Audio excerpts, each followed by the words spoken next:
Hello mga momshies! Ito may question si Momshi XQXZI0711 about sworn declaration. Pero bago ko to sagutin, ako nga pala si Mami Chris. Ang mga contents ko dito ay tungkol sa BIR ng mga online seller at paano maging seller dito sa TikTok at sa Orange app. Pag gusto nyo po ng mga gantong contents, i-follow nyo lang po ako.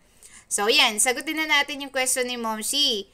Ayan, nalilito daw siya. So, ano daw ba yung sworn na requirements ni TikTok? Tapos yung sworn na kasama sa inventory list, magkaiba po ba yun?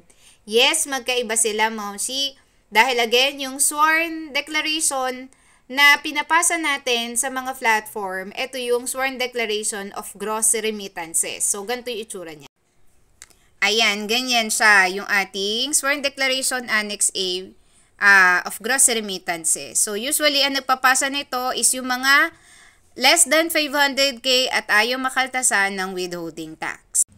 Doon naman tayo sa sworn declaration Annex D. Ito po yung pinapasa natin kasama ng ating inventory list. So, ang sworn declaration Annex D ay again ginagamit para doon sa ating inventory list. Ganito naman yung itsura niya. So, usually, pinapasa lang ito nga pala sa BIR physically and hindi na to pinapasa sa platform or hindi na ina-upload pa sa platform.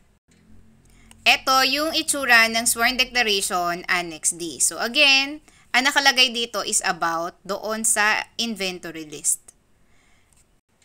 Ayan, sana nalinawan kayo doon sa dalawang sworn declaration at alam nyo na kung anong gagamitin na sworn declaration para sa mga kailangan nyong isubmit. So, yun lang mga moshi.